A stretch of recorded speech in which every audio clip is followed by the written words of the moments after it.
ਸਤਿ ਸ਼੍ਰੀ ਅਕਾਲ। ਤੁਸੀਂ ਜੁੜੇ ਹੋਏ ਹੋ ਪੰਜਾਬੀ ਡੀਐਸਏ ਦੇ ਨਾਲ ਤੇ ਮੈਂ ਹਾਂ ਪ੍ਰਵੀਨ ਸ਼ਰਮਾ ਲੈ ਕੇ ਹਾਜ਼ਰ ਹਾਂ ਪ੍ਰੋਗਰਾਮ ਖਬਰ ਤੇ ਨਜ਼ਰ। ਖਬਰ ਤੇ ਨਜ਼ਰ ਪ੍ਰੋਗਰਾਮ ਦੇ ਵਿੱਚ ਕਈ ਅਹਿਮ ਤੇ ਕਈ ਖਾਸ ਖਬਰਾਂ ਨੂੰ ਲੈ ਕੇ ਚਰਚਾ ਕਰਨ ਦੇ ਲਈ ਜੁੜ ਚੁੱਕੇ ਨੇ ਪੰਜਾਬ ਤੋਂ ਸੀਨੀਅਰ ਪੱਤਰਕਾਰ ਦੀਪਕ ਸ਼ਰਮਾ ਚਨਾਰਥਲ ਜੀ। ਸ਼ਰਮਾ ਜੀ, ਸਤਿ ਸ਼੍ਰੀ ਅਕਾਲ, ਸਵਾਗਤ ਹੈ ਜੀ ਪੰਜਾਬੀ ਡੀਐਸਏ ਤੇ। ਸਤਿ ਸ਼੍ਰੀ ਅਕਾਲ ਪ੍ਰਵੀਨ ਜੀ, ਸਾਰੇ ਦਰਸ਼ਕਾਂ ਨੂੰ ਸਰੋਤਿਆਂ ਨੂੰ ਪਿਆਰ ਭਰੀ ਸਤਿ ਸ਼੍ਰੀ ਅਕਾਲ। ਸਤਿ ਸ਼੍ਰੀ ਅਕਾਲ ਜੀ। ਪ੍ਰੋਗਰਾਮ ਦੇ ਵਿੱਚ ਅੱਗੇ ਵਧਣ ਤੋਂ ਪਹਿਲਾਂ ਧੰਨਵਾਦ ਕਰਦੇ ਚਲੀਏ ਸਪਾਂਸਰਸ ਦਾ, ਜਿਹੜੇ ਜ਼ਰੀਆ ਬਣਦੇ ਨੇ ਇਹਨਾਂ ਪ੍ਰੋਗਰਾਮਾਂ ਨੂੰ ਤੁਹਾਡੇ ਤੱਕ ਪਹੁੰਚਾਉਣ ਦੇ ਲਈ। ਖਾਲਸਾ ਇੰਸ਼ੋਰੈਂਸ ਏਜੰਸੀ ਵਾਲੇ, ਜਿਨ੍ਹਾਂ ਤੋਂ ਤੁਸੀਂ ਹਰ ਤਰੀਕੇ ਦੀ ਇੰਸ਼ੋਰੈਂਸ ਲੈ ਸਕਦੇ ਹੋ। ਇੰਸ਼ੋਰੈਂਸ ਬਾਰੇ ਪਤਾ ਕਰਨ ਦੇ ਲਈ ਇਹਨਾਂ ਦਾ ਨੰਬਰ ਹੈ 408-272-2500। ਇਹ 1992 ਤੋਂ ਵੀ ਲਗਾਤਾਰ ਇੰਸ਼ੋਰੈਂਸ ਬਿਜ਼ਨਸ ਦੇ ਵਿੱਚ ਸ਼ਾਨਦਾਰ ਸੇਵਾਵਾਂ ਦੇ ਰਹੇ ਨੇ ਤੇ ਅਮਰੀਕਾ ਭਰ ਦੇ ਵਿੱਚ ਇੰਸ਼ੋਰੈਂਸ ਕਰਦੇ ਨੇ। ਓਬਾਮਾ ਕੇਅਰ, ਮੈਡੀਕੇਅਰ ਜਾਂ ਫਿਰ ਕਵਰਡ ਕੈਲੀਫੋਰਨੀਆ ਬਾਬਤ ਪਾਲਿਸੀ ਕਰਵਾਉਣ ਦੇ ਲਈ, ਸਲਾਹ ਲੈਣ ਦੇ ਲਈ ਅੱਜ ਹੀ ਕਾਲ ਕਰੋ 408-272-2500 ਤੇ। ਟਰਕੀਅਨ ਇਮੀਗ੍ਰੇਸ਼ਨ ਲਾ ਫਰਮ ਵਾਲੇ ਜੇ ਟਰਕੀਅਨ ਟੋਨੀ ਟਰਕੀਅਨ ਦੇ ਨਾਲ ਤੁਸੀਂ ਯੂਐਸ ਇਮੀਗ੍ਰੇਸ਼ਨ ਬਾਬਤ ਕੋਈ ਵੀ ਸਲਾਹ ਕਰਨੀ ਹੈ ਤਾਂ ਇਹਨਾਂ ਦਾ ਨੰਬਰ ਹੈ 4159090503। ਗੁਰਦੀਪ ਸਿੰਘ ਬਿਰਦੀ ਕਲੋਵਿਸ, ਮਨਦੀਪ ਸਿੰਘ, ਸੰਦੀਪ ਕੌਰ ਸੈਨ ਹੋਜ਼ੇ, ਅਮਰੀਕ ਸਿੰਘ ਟਵਾਲ, ਜਰਨੈਲ ਸਿੰਘ ਯੂਨੀਵਰਸਿਟੀ, ਗੁਰਨਾਮ ਸਿੰਘ ਐਂਟੀਲੋਪ ਤੇ ਜਰਨੈਲ ਸਿੰਘ ਸਿਆਟਲ ਤੋਂ। ਇਹਨਾਂ ਸਾਰੇ ਹੀ ਸਪਾਂਸਰਸ ਦਾ ਬਹੁਤ-ਬਹੁਤ ਧੰਨਵਾਦ। ਤੇ ਜੇਕਰ ਤੁਸੀਂ ਵੀ ਪੰਜਾਬੀ ਡੀਐਸਏ ਦੇ ਇਹਨਾਂ ਪ੍ਰੋਗਰਾਮਾਂ ਨੂੰ ਸਪਾਂਸਰ ਕਰਨਾ ਚਾਹੁੰਦੇ ਹੋ ਤਾਂ ਸਟੂਡੀਓ ਦਾ ਨੰਬਰ ਹੈ 408-272-5200। ਅੱਜ ਦਾ ਇਹ ਖਬਰ ਤੇ ਨਜ਼ਰ ਪ੍ਰੋਗਰਾਮ ਸਾਲ 2025 ਦੀ 17 ਜੁਲਾਈ ਦਾ ਪ੍ਰੋਗਰਾਮ ਹੈ ਤੇ ਦਿਨ ਅੱਜ ਵੀਰਵਾਰ ਹੈ। ਖਬਰਾਂ ਦੀ ਸ਼ੁਰੂਆਤ ਕਰੀਏ ਕੱਲ ਵਾਂਗੂ ਹੀ ਇੱਕ ਬੜੀ ਅਹਿਮ ਖਬਰ ਤੋਂ। ਕੱਲ ਆਪਾਂ ਦਰਬਾਰ ਸਾਹਿਬ ਨੂੰ ਜਿਹੜੀਆਂ ਉਡਾਉਣ ਦੀਆਂ ਧਮਕੀਆਂ ਮਿਲ ਰਹੀਆਂ ਸਨ, ਉਹਨਾਂ ਦੇ ਬਾਰੇ ਜਦੋਂ ਆਪਾਂ ਚਰਚਾ ਕਰ ਰਹੇ ਸਾਂ ਤਾਂ ਸਰਕਾਰਾਂ ਦੇ ਸਾਈਬਰ ਜਿਹੜਾ ਸੈੱਲ ਹੈ ਜਾਂ ਸਰਕਾਰਾਂ ਦੀ ਜਿਹੜੀ ਇੰਟੈਲੀਜੈਂਸ, ਉਹ ਤੇ ਆਪਾਂ ਸਵਾਲ ਖੜੇ ਕੀਤੇ ਸਨ। ਉਸ ਮਾਮਲੇ ਦੇ ਵਿੱਚ ਕਹਿੰਦੇ ਹਮਲੇ ਦੀ ਧਮਕੀ ਦੇਣ ਵਾਲਾ ਜਿਹੜਾ ਬੰਦਾ ਸੀ ਉਹ ਪੁਲਿਸ ਦੇ ਅੜਿੱਕੇ ਆ ਤੇ ਖੁਲਾਸੇ ਅੱਜ ਹੋਣਗੇ ਜੀ। ਬਿਲਕੁਲ ਪ੍ਰਵੀਨ ਜੀ, ਇਹ ਬਹੁਤ ਗੰਭੀਰ ਮਾਮਲਾ ਹੈ। ਆਪਾਂ ਕੱਲ ਵੀ ਗੱਲ ਕਰ ਰਹੇ ਸੀ ਕਿ ਸਰਕਾਰਾਂ ਇਹੋ ਜਿਹੇ ਮਸਲਿਆਂ ਦੇ ਉੱਤੇ ਦੇਰ ਕਿਉਂ ਲਾਉਂਦੀਆਂ ਜੀ। ਬਿਲਕੁਲ, ਜੇ ਬਿਆਨੀ ਹੈ ਤੇ ਉਹ ਤੁਰੰਤ ਵਾਪਸ ਬਿਆਨ ਦਿੰਦੀਆਂ, ਪ੍ਰੈਸ ਨੋਟ ਜਾਰੀ ਕਰਦੀਆਂ। ਪੰਜਾਬ ਸਰਕਾਰ ਨੂੰ ਤਾਂ ਖਾਸੀ ਵਾਤ ਪਏਗੀ, 4-4 ਬੰਦੇ ਲਾ ਦੋ ਜਦੇ ਮੰਤਰੀ ਪ੍ਰੈਸ ਕਾਨਫਰੰਸਾਂ ਤੇ। ਹਾਂਜੀ, ਫਿਰ ਇਹਦੇ ਕਿਉਂ ਭੱਜ ਜਾਂਦੇ ਆ ਇਹੋ ਜਿਹੇ ਮਸਲਿਆਂ? ਜਿਹੜੇ ਸਿੱਧੇ ਲੋਕ ਹਿੱਤ ਵਾਲੇ ਮਸਲੇ ਆ, ਜਿਹੜੇ ਸਿੱਧੇ ਭਾਵਨਾਤਮਕ ਮਸਲੇ ਆ, ਜਿਹੜੇ ਸਿੱਧੇ ਧਾਰਮਿਕ ਮਸਲੇ ਆ, ਉਹਨਾਂ ਤੋਂ ਕਿਉਂ ਫਿਰ ਕੰਨੀ ਕਤਰਾਉਂਦੇ ਆ? ਤੇ ਉੱਥੇ ਵੀ ਆ ਕੇ ਆਪਣੀ ਜ਼ਿੰਮੇਵਾਰੀ ਕਬੂਲੋ ਨਾ ਕਿ ਸਾਡੀ ਨਲਾਇਕੀ ਹੈ ਜੋ ਕੁਛ ਹੋ ਰਿਹਾ। ਚਲੋ, ਮੁੱਖ ਮੰਤਰੀ ਭਗਵੰਤ ਮਾਨ ਹੋਰਾਂ ਨੂੰ ਆਖਰ ਲਾਅ ਐਂਡ ਆਰਡਰ ਦੀ ਸਥਿਤੀ ਤੇ ਫਿਕਰ ਤਾਂ ਹੋਇਆ, ਮੰਨਣ ਚਾਹੇ ਨਾ ਮੰਨਣ। ਵੈਸੇ ਤਾਂ ਉਹ ਸਵਾਦ ਲੈ ਰਿਹਾ ਮੇਰੇ ਦਾ ਪੁਲਿਸ ਰਾਜ ਦਾ, ਪਰ ਫਿਰ ਵੀ ਜਦੋਂ ਦਰਬਾਰ ਸਾਹਿਬ ਵਾਲੇ ਮਾਮਲੇ ਦੇ ਵਿੱਚ ਲਗਾਤਾਰ 5 ਈਮੇਲ ਰਾਹੀਂ ਧਮਕੀਆਂ ਦੀ ਗੱਲ ਆਈ ਤੇ ਖੁਦ ਐਸਜੀਪੀਸੀ ਨੇ ਸਾਹਮਣੇ ਆ ਕੇ ਗੱਲ ਕੀਤੀ ਤੇ ਮੀਡੀਆ 'ਚ ਰੌਲਾ ਪੈਣ ਲੱਗਿਆ ਕਿ ਆਖਰ ਫਿਰ ਕੱਲ ਮੁੱਖ ਮੰਤਰੀ ਸਾਹਿਬ ਨੇ ਆਪਣੇ ਘਰੇ ਹੀ ਪੁਲਿਸ ਅਧਿਕਾਰੀ ਬੁਲਾ ਲਏ ਤੇ ਪੁਲਿਸ ਅਧਿਕਾਰੀ ਬੁਲਾਏ ਤੇ ਬੈਠਕ ਹੋਈ ਜੀ। ਬੜੀ ਗੰਭੀਰਤਾ ਨਾਲ ਚਰਚਾ ਹੋਈ। ਉਹਦੇ ਵਿੱਚ ਸੱਚਖੰਡ ਸ੍ਰੀ ਦਰਬਾਰ ਸਾਹਿਬ ਨੂੰ ਈਮੇਲ ਰਾਹੀਂ ਧਮਕੀਆਂ ਦੇਣ ਦਾ ਮਾਮਲਾ ਵੀ, ਪੰਜਾਬ ਦੇ ਕੁਝ ਹੋਰ ਨੁਕਤੇ ਨਿਗਾਹ ਤੋਂ ਮਾਮਲੇ ਵੀ ਜਿਹੜੇ ਅਮਲ ਕਾਨੂੰਨ ਨਾਲ ਜੁੜੇ ਨੇ, ਕੁਝ ਘਟਨਾਕ੍ਰਮ ਨੇ, ਕੁਝ ਮਾਮਲੇ ਅਦਾਲਤ 'ਚ ਨੇ ਜਿੱਥੋਂ ਝਾੜਾਂ ਖਾ ਰਹੀ ਹੈ ਸਰਕਾਰ, ਉਹ ਸਾਰੇ ਬਾਚੇ ਗਏ।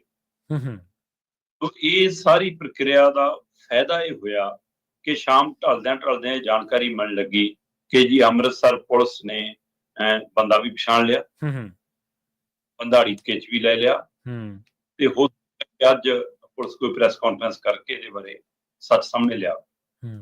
ਉਮੀਦ ਕਰਦੇ ਹਾਂ ਕਿ ਜਿਹਨੇ ਇਹ ਈਮੇਲਾਂ ਭੇਜੀਆਂ ਹੋਣਗੀਆਂ ਉਸੇ ਨੂੰ ਫੜਿਆ ਹੋਊਗਾ।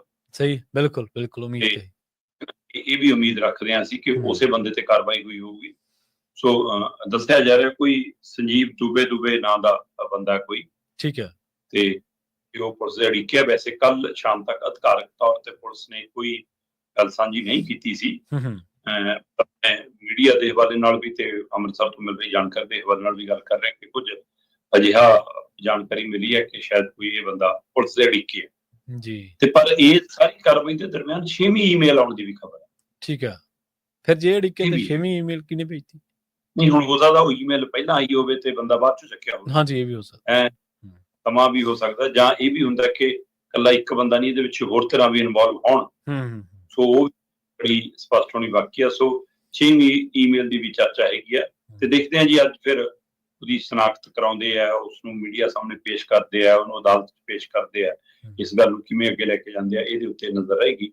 ਪਰ ਇਹ ਬਹੁਤ ਗੰਭੀਰ ਮਸਲਾ, ਜੇ ਸੁਲਝਾ ਲਿਆ ਤਾਂ ਸ਼ਾਬਾਸ਼ੀ, ਪਰ ਦੇਰ ਲਈ ਵੀ ਸਵਾਲ ਹੈ ਤੇ ਇਸ ਦੇ ਉੱਤੇ ਰਿਐਕਸ਼ਨ ਕਿਉਂ ਨਹੀਂ ਉਵੇਂ ਸਰਕਾਰਾਂ ਜਾਂਦੇ ਕਰਦੀਆਂ। ਵੈਸੇ ਕੱਲ ਦੇ ਹੁਣ ਉੱਥੇ ਸਰਚ ਆਪਰੇਸ਼ਨ ਟਾਈਪ ਸ਼ੁਰੂ ਕੀਤੇ ਹੋਏ ਨੇ ਤੇ ਮਿਲਾ ਕੇ ਪੁਲਿਸ ਆਉਣ ਜਾਣ ਵਾਲਿਆਂ ਨੂੰ ਸ਼ੱਕੀ ਬੰਦਿਆਂ ਨੂੰ ਚੈੱਕ ਵੀ ਕਰ ਰਹੀ ਹੈ, ਨਜ਼ਰ ਵੀ ਰੱਖ ਰਹੀ ਹੈ। ਐਸਜੀਪੀਸੀ ਨੇ ਵੀ ਆਪਣੀ ਮੁਸਤੈਦੀ ਤੇਜ਼ ਕੀਤੀ ਆ। ਸੋ ਉਹਨਾਂ ਦੀ ਟਾਸਕ ਫੋਰਸ ਵੀ ਲਗਭਗ ਨਜ਼ਰ ਰੱਖ ਰਹੀ ਹੈ। ਸ਼ਰਧਾਲੂਆਂ ਦੇ ਸਮਾਨ ਚੋਲੇ ਚੂਲੇ ਮਾੜੇ ਮੋਟੇ ਦੇਖੇ ਜਾ ਰਹੇ। ਪੈਸਾ ਅੰਦਰ ਲਿਜਾਣ ਦੀ ਇਜਾਜ਼ਤ ਨਹੀਂ ਹੁੰਦੀ, ਹਾਂਜੀ ਸਾਰਾ ਕੁਝ ਹੁੰਦਾ ਕਿ ਕੱਢ ਜੋ, ਪਰ ਫਿਰ ਵੀ ਅੱਜ ਕੱਲ੍ਹ ਛੋਟਾ ਬੈਗ ਜਾਂ ਕੁਛ ਅਜਿਹਾ ਜਿਵੇਂ ਪਾਇਆ ਹੁੰਦਾ ਉਹਨਾਂ ਨੂੰ ਲੈ ਕੇ ਫਿਰ ਉਹ ਚੈੱਕ ਵਗੈਰਾ ਜ਼ਰੂਰ ਕਰ ਰਹੇ ਨੇ। ਸੋ ਇਹ ਕਾਫੀ ਗੰਭੀਰ ਮਸਲਾ, ਮੈਨੂੰ ਲੱਗਦਾ ਸਰਕਾਰਾਂ ਨੂੰ ਇਹੋ ਜਿਹੇ ਮਸਲੇ ਹਮੇਸ਼ਾ ਗੰਭੀਰਤਾ ਨਾਲ ਹੀ ਲੈਣੇ ਚਾਹੀਦੇ। ਹਾਂਜੀ ਬਿਲਕੁਲ। ਦੂਜੀ ਗੱਲ ਇਹ ਵੀ ਹੈ ਵੀ ਜੇ ਉਹ ਬੰਦਾ ਅੜਿੱਕੇ ਆਉਣ ਦੇ ਬਾਵਜੂਦ ਜਿਹੜਾ ਕਥਿਤ ਦੋਸ਼ੀ ਹੈ, ਜੇਕਰ ਈਮੇਲ ਦਾ ਜਿਹੜਾ ਸਿਲਸਿਲਾ ਉਹ ਲਗਾਤਾਰ ਜਾਰੀ ਹੈ, ਫਿਰ ਇਹਦਾ ਮਤਲਬ ਆ ਵੀ ਹੋਰ ਵੀ ਬਰੀਕੀ ਦੇ ਨਾਲ ਜਾਂਚ ਪੜਤਾਲ ਇਸ ਮਾਮਲੇ ਦੀ ਹੋਣੀ ਚਾਹੀਦੀ ਹੈ। ਹੋ ਸਕਦਾ ਇੱਕ ਤੋਂ ਵੱਧ ਬੰਦੇ ਇਨਵੋਲਵ ਹੋਣ ਜਾਂ ਕਿਸੇ ਹੋਰ ਤਰੀਕੇ ਦੇ ਨਾਲ ਇਹਨੂੰ ਜਿਹੜਾ ਅਮਲੀ ਰੂਪ ਜਾਂ ਵਾਰਦਾਤ ਜਿਹੜਾ ਅੰਜਾਮ ਆ ਉਹ ਦਿੱਤਾ ਜਾਂਦਾ, ਹੋਰ ਦਿੱਤੇ ਜਾਣ ਦੀ ਕੋਸ਼ਿਸ਼ ਕੀਤੀ ਜਾਂਦੀ ਹੋਵੇ। ਅਗਲੀ ਗੱਲ ਕਰੀਏ ਲੈਂਡ ਪੂਲਿੰਗ ਦੀ। ਪੰਜਾਬ ਸਰਕਾਰ ਦੀ ਕਹਿੰਦੇ ਹੁਣ ਇਸ ਮਾਮਲੇ ਦੇ ਵਿੱਚ ਪਹਿਲਾਂ ਤਾਂ ਵਿਰੋਧ ਹੀ ਹੋਣ ਲੱਗਾ ਸੀ, ਪਰ ਹੁਣ ਫਜ਼ੀਅਤ ਨੂੰ ਵੀ ਥਾਂ ਹੋ ਗਿਆ ਜੀ।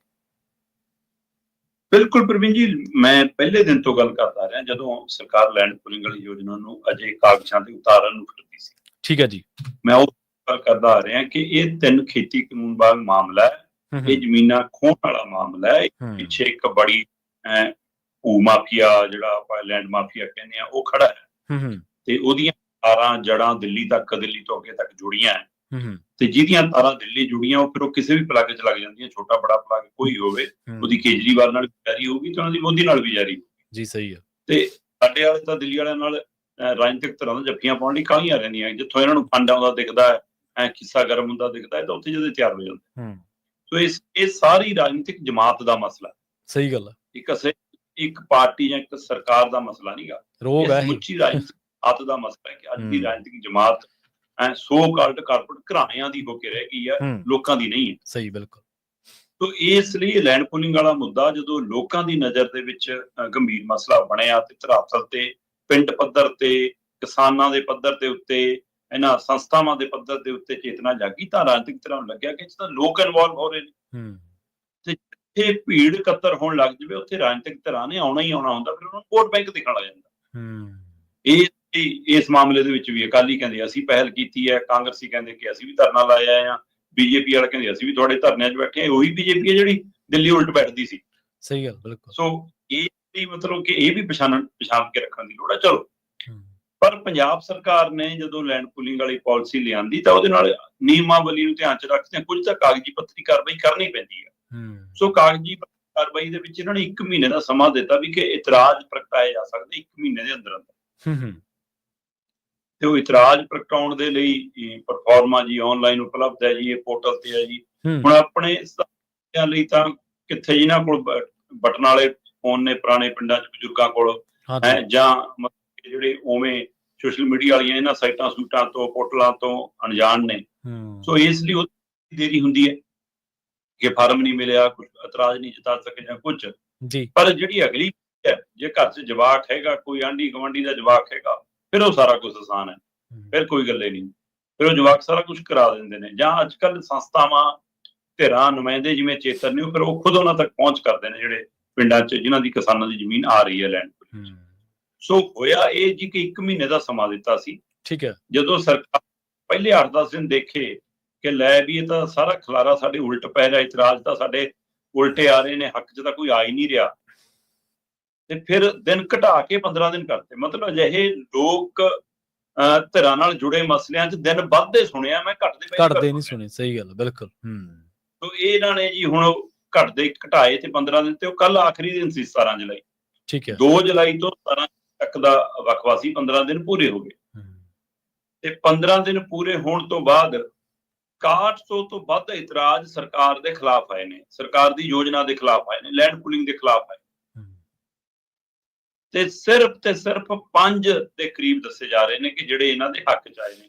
ਹੁਣ ਉਹ ਮਤਲਬ ਕਿ ਉਹਨਾਂ ਨੂੰ ਹੋ ਸਕਦਾ ਕਿ ਉਹਨਾਂ ਨੂੰ ਇਹ ਲੱਗਿਆ ਹੋਵੇ ਕਿ ਵਧੀਆ, ਹੋ ਸਕਦਾ ਉਹਨਾਂ ਨੂੰ ਪਸੰਦ ਆਈ ਹੋਵੇ ਭਾਈ ਯੋਜਨਾ, ਹੋ ਸਕਦਾ ਉਹ ਭਗਤ ਹੋਣ, ਹੋ ਸਕਦਾ ਉਹ ਵਰਕਰ ਹੋਣ ਆਮ ਆਦਮੀ ਪਾਰਟੀ ਦੇ, ਹੋ ਸਕਦਾ ਉਹ ਲੀਡਰਾਂ ਦੇ ਕਿਸੇ ਰਿਸ਼ਤੇਦਾਰ ਹੋਣ, ਹੋ ਸਕਦਾ ਉਹ ਭੂਮਾਫੀਆ ਦੇ ਬੰਦੇ ਹੋਣ, ਪ੍ਰਾਪਰਟੀ ਡੀਲਰ ਹੋਣ, ਉਹ ਜੋ ਮਰਜ਼ੀ ਹੋ, ਕਾਰਪੋਰੇਟ ਘਰਾਣੇ ਦੇ ਕਿਸੇ ਨਾਲ ਨੁਮਾਇੰਦਾ ਹੋ ਸਕਦਾ, ਉਹਨਾਂ ਦੀ ਕੋਈ ਕੰਪਨੀ ਹੋ ਸਕਦੀ ਹੈ, ਜ਼ਮੀਨ ਪਹਿਲਾਂ ਚੱਕੀ ਹੋਵੇ, ਕੀ ਹੋਵੇ, ਇਹ ਨਹੀਂ ਸਾਨੂੰ ਪਤਾ। 5 ਬੰਦੇ ਇੱਕ ਪਾਸੇ ਨੇ, 1600 ਬੰਦੇ ਇੱਕ ਪਾਸੇ ਨੇ। ਮਤਲਬ ਇਹਦੇ ਵਿੱਚ ਇਤਰਾਜ਼ ਪ੍ਰਗਟਾਉਣੀਆਂ ਧਿਰਾਂ ਉਹੀ ਹੋਣਗੀਆਂ ਨਾ ਜਿਨ੍ਹਾਂ ਦੇ ਖੇਤ ਆਏ ਨੇ, ਜ਼ਮੀਨ ਆਈ ਹੈ, ਉਹਨਾਂ ਨਾਲ ਸੰਬੰਧਿਤ ਨੇ, ਇਹ ਸਾਰਾ ਉਹ ਹੈ। ਤੋ ਇਸ ਤੇ ਤੋਂ ਅੰਦਾਜ਼ਾ ਲੱਗਦਾ ਕਿ ਇਹਦਾ ਮਤਲਬ ਹੁਣ ਪੰਜਾਬ ਸਰਕਾਰ ਦੀ ਲੈਂਡ ਪੂਲਿੰਗ ਮਾਮਲੇ 'ਚ ਫਜੀਤ ਹੋ ਰਹੀ ਹੈ। ਜੇ ਇਹਨਾਂ ਨੂੰ ਲੱਗਦਾ ਕਿ ਠੀਕ ਹੈ ਜੀ ਬੈਲੈਂਸ ਚੱਲ ਰਿਹਾ, ਬਰਾਬਰ ਚੱਲ ਰਿਹਾ, ਫਿਰ ਇਹ ਸ਼ਾਇਦ ਮਹੀਨਾ ਤੱਕ ਵੀ ਰੱਖ ਲੈਂਦੇ। ਇਹ 15 ਦਿਨ ਕਰਕੇ ਭੱਜਣ ਵਾਲੀ ਪ੍ਰਕਿਰਿਆ ਵੀ ਤਾਂ ਹੀ ਹੈ। ਤੇ ਰਹਿੰਦੀ ਕਸਰ ਅੱਜ ਨਿਕਲ ਜਾਣੀ ਹੈ ਪ੍ਰਵੀਨ ਜੀ। ਅੱਜ ਸਾਡੇ 18 ਤਰੀਕ ਦੀ ਸਵੇਰ ਚੜ੍ਹ ਗਈ ਆ। ਅੱਜ ਚੰਡੀਗੜ੍ਹ ਦੇ ਕਿਸਾਨ ਭਵਨ ਦੇ ਵਿੱਚ SKM ਨੇ ਸਾਰੀਆਂ ਧਿਰਾਂ ਸੱਦੀਆਂ ਹੋਈਆਂ ਔਰ ਲਗਭਗ ਰਾਜਨੀਤਿਕ ਧਿਰਾਂ ਨੇ, ਉਹਨਾਂ ਦੇ ਨੁਮਾਇੰਦਿਆਂ ਨੇ ਆਪਣੀ ਆਪਣੀ ਇਨਫੋਰਮੇਸ਼ਨ ਭੇਜ ਦਿੱਤੀ ਹੈ ਕਿ ਹਾਮੀ ਭੇਜ ਦਿੱਤੀ ਹੈ ਜਿਨ੍ਹਾਂ ਨੇ ਹਾਜ਼ਰ ਹੋਣਾ। ਠੀਕ ਹੈ। ਸੋ ਉਹਦੇ ਗੰਭੀਰ ਚਰਚਾ ਹੋਊਗੀ ਔਰ ਅੱਜ ਤੋਂ ਇੱਕ ਤਰ੍ਹਾਂ ਨਾਲ ਇਹ ਅੰਦੋਲਨ ਧਰਾਤਲ ਤੇ ਨਜ਼ਰ ਆਉਣ ਲੱਗ ਗਿਆ। ਹੁਣ ਇਹ ਤੋਂ ਬਾਅਦ ਫਿਰ ਚਲੋ ਚੱਲਦਾ, ਫਿਰ ਜਿਹੜੇ ਜਿਹੜੇ ਪਿੰਡਾਂ ਦੀ ਜ਼ਮੀਨ ਲਈ ਜਾਣੀ ਆ ਉੱਥੇ ਉੱਥੇ ਚੇਤਨਤਾ ਮੁਹਿੰਮ, ਪ੍ਰਚਾਰ ਮੁਹਿੰਮ, ਮਿਲਣੀ ਮੁਹਿੰਮ ਸ਼ੁਰੂ ਹੋਣੀ ਹੈ। ਉਸ ਤੋਂ ਬਾਅਦ ਫਿਰ 30 ਤਰੀਕ ਨੂੰ ਝੰਡਾ ਮਾਰਚ ਤੇ ਟਰੈਕਟਰ ਮਾਰਚ ਹੈ। ਫਿਰ 24 ਤਰੀਕ ਨੂੰ ਵੱਡੀ ਮੁੱਲਾਂਪੁਰ ਦੇ ਵਿੱਚ ਵੱਡੀ ਮਹਾ ਪੰਚਾਇਤ ਹੈ ਇਸ ਮੁੱਦੇ ਤੇ। ਸੋ ਧਰਾਤਲ ਦੇ ਉੱਤੇ ਇਹਦੇ ਖਿਲਾਫ ਇੱਕ ਮੁਹਿੰਮ ਬਣਨੀ ਸ਼ੁਰੂ ਹੋ ਗਈ ਹੈ। ਸੋ ਇਸ ਲਈ ਸਰਕਾਰ ਦਾ ਫਿਕਰ ਵੀ ਵੱਧ ਰਿਹਾ। ਹਾਂਜੀ, ਦੇਖੋ ਚਲੋ ਸਰਕਾਰ ਨੇ ਤਾਂ ਆਪਣੇ ਪੱਧਰ ਤੇ ਫਿਕਰ ਕਰਨਾ, ਪਰ ਫਿਕਰ ਉਹਨਾਂ ਦਾ ਵੀ ਵਧੀ ਜਾਂਦਾ ਸ਼ਰਮਾ ਜੀ ਦਿਨੋਂ ਦਿਨ, ਜਿਨ੍ਹਾਂ ਨੂੰ ਉਜਾੜੇ ਦਾ ਡਰ ਸਤਾਉਣ ਲੱਗਿਆ। ਵੈਸੇ ਤਾਂ ਆਪਾਂ ਹਮੇਸ਼ਾ ਕਈ ਵਾਰੀ ਚਰਚਾ ਵੀ ਕਰਦੇ ਰਹੇ ਨੇ, ਕੋਸ਼ਿਸ਼ ਕਰਦੇ ਹਾਂ ਵੀ ਇੱਕ ਮੁੜ ਵਸੇਬਾ ਹੁੰਦਾ, ਭੱਤਾ ਦਿੱਤਾ ਜਾਂਦਾ ਜਾਂ ਮੁੜ ਵਸੇਬੇ ਦੇ ਰੂਪ ਦੇ ਵਿੱਚ ਆਪਾਂ ਦੇਖਿਆ ਨਾ ਕਿ ਸਰਕਾਰਾਂ ਨੂੰ ਇਹ ਐਕਟ ਦੇ ਤਹਿਤ ਜਾਂ ਕਾਨੂੰਨ ਦੇ ਤਹਿਤ ਇਹ ਮਜਬੂਰ ਕਰਦੀ ਹੈ ਚੀਜ਼ ਕਿ ਉਹ ਜਿੱਥੋਂ ਵੀ ਕੋਈ ਜ਼ਮੀਨ ਐਕਵਾਇਰ ਕਰ ਰਹੇ ਨੇ, ਪਹਿਲੀ ਗੱਲ ਤਾਂ ਜੇਕਰ ਉਹ ਲਿਮਟਿਡ ਸਮੇਂ ਦੇ ਵਿੱਚ ਕਿਸੇ, ਇਹ ਤਾਂ ਚਲੋ ਮਸਲਾ ਹੀ ਅੱਡ ਆ, ਪਰ ਫਿਰ ਵੀ ਤਾਂ ਉਹ ਵਰਤੀ ਜਾਣੀ ਚਾਹੀਦੀ। ਜੇਕਰ ਨਹੀਂ ਵਰਤੀ ਤਾਂ ਉਹਨੂੰ ਵਾਪਸ ਮੋੜ ਦੇਣਾ ਚਾਹੀਦਾ। ਤੇ ਕਦੇ ਵੀ ਆਪਾਂ ਇਹ ਤਾਂ ਜ਼ਮੀਨ ਦਾ ਮੁੱਲ ਦੇ ਦਿੰਦੇ ਨੇ, ਪਰ ਇੱਕ ਦਿਨ ਆਪਾਂ ਹੀ ਗੱਲ ਕਰ ਰਹੇ ਸੀਗੇ ਕਿ ਜਿਹੜਾ ਬੰਦਾ ਉੱਥੋਂ ਉੱਜੜ ਗਿਆ, ਉਹਦਾ ਇਕੱਲੀ ਜ਼ਮੀਨ ਥੋੜ੍ਹੋ ਲਈ ਆ, ਉਹਦਾ ਤਾਂ ਘਰ ਵੀ ਗਿਆ, ਉੱਥੋਂ ਸਾਰਾ ਕੁਛ, ਉਹਦਾ ਭਾਈਚਾਰਕ ਸਾਂਝ, ਉਹਨੇ ਜਾ ਕੇ ਕਿੱਥੇ ਨਵੇਂ ਡੇਰੇ ਲਾਉਣੇ ਆ। ਸੋ ਇਹ ਮੁੜ ਵਸੇਬਾ ਤਾਂ ਮੇਰੇ ਖਿਆਲ 'ਚ ਸਰਕਾਰਾਂ ਕਦੇ ਕਰਦੀਆਂ ਨਹੀਂ, ਤਾਂ ਉਜਾੜੇ ਦਾ ਜਿਹੜਾ ਰਾਹ ਹਮੇਸ਼ਾ ਉਹ ਭਾਲਦੇ ਨੇ। ਇਹਦੇ ਵਿੱਚ ਤਾਂ ਵੈਸੇ ਹੀ ਧੱਕਾ ਹੈ ਲੈਂਡ ਪੂਲਿੰਗ ਪਾਲਿਸੀ ਦਾ, ਇਹਦੇ 'ਚ ਤਾਂ ਸ਼ਰੇਆਮ ਹੀ ਧੱਕਾ। ਬਿਲਕੁਲ। ਅੱਜੇ ਜਿਹੜਾ ਅਖਬਾਰਾਂ ਦੇ ਨੋਟੀਫਿਕੇਸ਼ਨ ਕੱਢਤਾ, ਕਿਆ ਜ਼ਮੀਨਾਂ ਦੇ ਨੰਬਰ ਕੱਢਤੇ, ਉਦੋਂ ਤੋਂ ਇੱਕ ਤਰ੍ਹਾਂ ਨਾਲ ਜ਼ਮੀਨ ਸਰਕਾਰ ਦੀ ਹੋਗੀ। ਤੁਸੀਂ ਤਾਂ ਸਿਰਫ ਉਨੀ ਦੇਰ ਲਈ ਸੰਭਾਲ ਸਕਦੇ ਹੋ, ਨਾ ਉਹਦੇ ਤੁਸੀਂ ਲੋਨ ਕਰਾ ਸਕਦੇ ਹੋ, ਨਾ ਲਿਮਿਟ ਕਰਾ ਸਕਦੇ ਹੋ, ਨਾ ਉਹਨੂੰ ਗਹਿਣੇ ਪਾ ਸਕਦੇ ਹੋ, ਨਾ ਤੁਸੀਂ ਕੋਈ ਕਰਜ਼ਾ ਚੱਕ ਸਕਦੇ ਹੋ, ਨਾ ਕੋਈ ਉਹਦਾ ਸੌਦਾ ਕਰ ਸਕਦੇ ਹੋ, ਨਾ ਉੱਥੇ ਕੋਈ ਆਪਣੀ ਮਰਜ਼ੀ ਨਾਲ ਕੁਝ ਬਣਾ ਸਕਦੇ ਹੋ, ਕਰ ਸਕਦੇ ਹੋ। ਉਹ ਤਾਂ ਸਰਕਾਰ ਦੀ ਹੋਗੀ। ਤੁਸੀਂ ਤਾਂ ਉਹਨੇ ਦਿਨ ਬਸ ਬਾਹਰੋਂ ਵੱਢ ਲਓ ਜਿੰਨੀ ਦੇਰ ਸਰਕਾਰ ਨੇ ਕਬਜ਼ੇ ਕੰਟਰੋਲ ਨਹੀਂ ਲਿਆ ਆਪਣਾ। ਤੇ ਹੁਣ ਤੁਸੀਂ ਖੋਰੇ ਹੋ ਜੇ ਧੇਲਾ ਦਿੱਤਾ ਨਹੀਂ ਤੇ ਕੁਝ ਕੀਤਾ ਨਹੀਂ। ਸਹੀ ਗੱਲ ਜੀ। ਅਗਲੀ ਗੱਲ ਕਰੀਏ ਆਪਾਂ, ਕਹਿੰਦੇ ਸ਼ਿਕਾਇਤੀ ਕਾਰਵਾਈ ਕਰਦਾ ਜਿਹੜਾ ਪ੍ਰਦੂਸ਼ਣ ਕੰਟਰੋਲ ਬੋਰਡ ਹੈ, ਉਂਝ ਅੱਖਾਂ ਇਹਦੀਆਂ ਬੰਦ ਹੀ ਹੁੰਦੀਆਂ ਜੀ। ਬਿਲਕੁਲ ਪ੍ਰਵੀਨ ਜੀ, ਪ੍ਰਦੂਸ਼ਣ ਕੰਟਰੋਲ ਬੋਰਡ ਦਾ ਕੰਮ ਪ੍ਰਦੂਸ਼ਣ ਰੋਕਣਾ ਜੀ। ਤੇ ਪ੍ਰਦੂਸ਼ਣ ਰੋਕਣ ਦੇ ਲਈ ਪੰਜਾਬ ਦੇ ਵਿੱਚ ਤਾਂ ਬਹੁਤ ਵੱਡੇ ਪੱਧਰ ਤੇ ਕੰਮ ਦੀ ਲੋੜ ਹੈ। ਮਤਲਬ ਜੇ ਆਪਾਂ ਦੇਖੀਏ, ਜਿਸ ਤਰ੍ਹਾਂ ਆਪਾਂ ਕਹਿੰਦੇ ਹਾਂ ਕਿ ਹਵਾ ਦਾ ਪ੍ਰਦੂਸ਼ਣ, ਜਲ ਦਾ ਪ੍ਰਦੂਸ਼ਣ, ਉਹ ਸਾਰਾ ਕੁਛ ਤਹਿਸ ਨਹਿਸ ਕੀਤਾ ਜਾ ਰਿਹਾ, ਫਿਰ ਤਾਂ ਇਹਨਾਂ ਦੀ ਜ਼ਿੰਮੇਵਾਰੀ ਹੋਰ ਵੱਡੀ ਹੁੰਦੀ ਹੈ। ਹਾਂਜੀ। ਹੁਣ ਰੋਪੜ ਥਰਮਲ ਪਲਾਂਟ ਮਾਮਲਾ ਸਾਹਮਣੇ ਆਇਆ। ਰੋਪੜ ਥਰਮਲ ਪਲਾਂਟ ਮਾਮਲੇ 'ਚ ਹੋਇਆ ਕਿ ਕੁਝ ਜਗਦੀਪ ਥਲੀ ਹੋਰੀ ਨੇ ਸੋਸ਼ਲ ਮੀਡੀਆ ਦੇ ਉੱਤੇ ਚੰਗਾ ਆਪਣਾ ਚੈਨਲ ਚਲਾਉਂਦੇ ਨੇ, ਕੰਮ ਕਰਦੇ ਨੇ, ਤੇ ਕਈ ਚੈਨਲਾਂ ਦੇ ਕਦੇ ਪਾਉਣ ਦੀ ਪ੍ਰਕਿਰਿਆ ਵੀ ਹੋਈ ਆ। ਸੋ ਇਸ ਲਈ ਉਹ ਥਲੀ ਪਿੰਡ ਉਹਨਾਂ ਦਾ ਨਾਲ ਪੈਂਦਾ ਜੀ। ਉਹਨਾਂ ਨੇ ਫਿਰ ਸ਼ਿਕਾਇਤ ਕੀਤੀ ਵੀ ਕਿ ਸਾਡਾ ਤਾਂ ਜੀਣਾ ਦੁਰਭਰ ਹੋ ਗਿਆ। ਇਹ ਥਰਮਲ ਪਲਾਂਟ ਦੀ ਰਾਖ ਕਰਕੇ, ਉਹਦੇ ਧੂਏ ਕਰਕੇ ਹਾਲਤ ਇਹ ਬਣੀ ਹੋਈ ਹੈ ਕਿ ਜੇ ਬਾਹਰ ਕੱਪੜੇ ਧੋ ਕੇ ਪਾ ਦੂ ਤਾਂ ਉਹ ਕਾਲੇ ਹੋ ਜਾਂਦੇ ਨੇ, ਜੇ ਚਾਦਰ ਲੈ ਕੇ ਵਿਹੜੇ 'ਚ ਪੈ ਜਾਓ ਤਾਂ ਉਹ ਕਾਲੀ ਹੋ ਕੇ ਉੱਡਦੇ ਆ ਸਵੇਰ ਨੂੰ, ਹੈ ਨਾ। ਮੂੰਹ ਦੇ ਉੱਤੇ, ਦਰਖਤਾਂ, ਟਾਹਣੀਆਂ, ਖੇਤਾਂ, ਫਸਲਾਂ ਦੇ ਉੱਤੇ, ਜੀਵ ਜੰਤੂਆਂ ਦੇ ਲਈ ਸਾਰਾ ਕੁਛ ਹੈ। ਤੇ ਜੇ ਰਾਖ ਏਦਾਂ ਜੰਮਦੀ ਆ, ਕੱਪੜਿਆਂ ਦੇ ਉੱਤੇ ਜੰਮਦੀ ਹੈ, ਤਾਂ ਅੰਦਰ ਕਿੰਨਾ ਕੁਛ ਜਾਂਦਾ ਹੋਊਗਾ। ਸਹੀ ਗੱਲ ਹੈ, ਬਿਲਕੁਲ ਤਾਂ ਹੋਊਗਾ। ਸੋ ਇਸ ਲਈ ਇਸ ਪ੍ਰਕਿਰਿਆ ਤੇ ਉਹਨਾਂ ਨੇ ਇਤਰਾਜ਼ ਪ੍ਰਗਟਾਇਆ ਤੇ ਉਹਨਾਂ ਨੇ ਸ਼ਿਕਾਇਤ ਦਰਜ ਕਰਾਈ, ਤੇ ਸ਼ਿਕਾਇਤ ਤੋਂ ਬਾਅਦ ਪ੍ਰਦੂਸ਼ਣ ਕੰਟਰੋਲ ਬੋਰਡ ਜਾਗਿਆ। ਠੀਕ ਹੈ। ਇਹ ਹੋਇਆ ਕਿ ਪ੍ਰਦੂਸ਼ਣ ਕੰਟਰੋਲ ਬੋਰਡ ਫਿਰ ਆਇਆ, ਆ ਕੇ ਉਹਨੇ ਜਾਂਚ ਕੀਤੀ। ਜਾਂਚ ਕਰਨ ਤੋਂ ਬਾਅਦ ਉਹਨੇ ਫੈਸਲਾ ਕੀਤਾ ਜੀ ਕਿ ਅਸੀਂ ਇਹਦੀ ਕੋਲੇ ਦੀ ਸਪਲਾਈ ਬੰਦ ਕਰਦੇ ਹਾਂ।